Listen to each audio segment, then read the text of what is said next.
Olá, amigo, olá, amiga. Que bom podermos começar mais um dia refletindo um pouquinho na palavra de Deus. Se você tem sido abençoado com esses vídeos, partilhe com seus contatos, com seus amigos, para que esta mensagem de esperança chegue também a muitos corações. O texto escolhido para a nossa leitura de hoje, Marcos capítulo 3, verso 29. Mas aquele que blasfemar contra o Espírito Santo não tem perdão para sempre, visto que é réu de pecado eterno. Blasfêmia contra o Espírito Santo.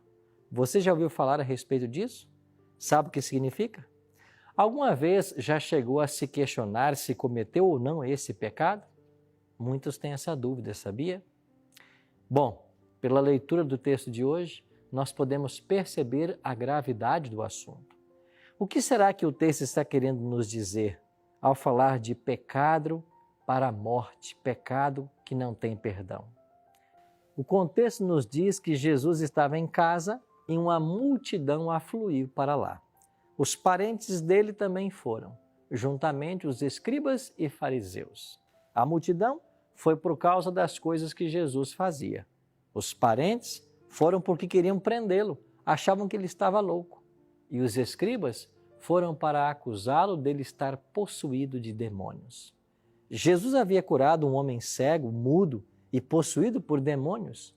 E esta cura fez com que a multidão o reconhecesse como sendo o Messias. Esse reconhecimento foi o que motivou todo o alvoroço e revolta por parte dos fariseus e da família de Jesus. Para eles, a cura não vinha de Deus. A autossuficiência levou os fariseus a atribuírem uma clara obra do Espírito Santo ao diabo.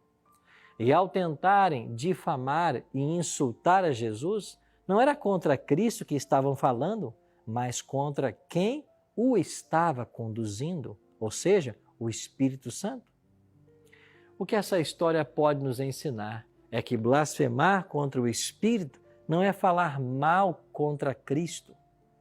O próprio Jesus disse que isso poderia ser perdoado.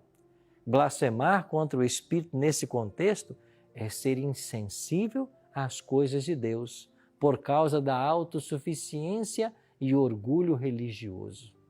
E isso não tem perdão. Porque se estamos insensíveis a Deus, não temos sensibilidade em relação ao pecado e muito menos a necessidade de arrependimento, visto que o Espírito é quem opera essa obra de conversão em nós. Querido amigo, querida amiga, cuidado com o criticismo, com a autossuficiência e com o orgulho religioso. Cuidado com o senso de superioridade espiritual. Essas coisas podem se caracterizar como falta de sensibilidade a Deus.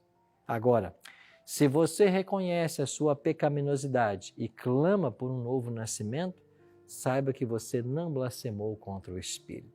Se você sente em sua vida os toques dele, é porque ele está aí bem pertinho de você, chamando você ao arrependimento e a um novo começo. Vamos orar por isso hoje? Pai querido, queremos nos colocar em Tuas mãos para que o Teu Espírito, operando em nossa vida, produza o arrependimento.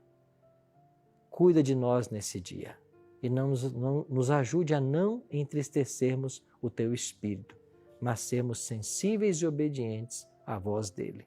Oramos em nome de Jesus. Amém.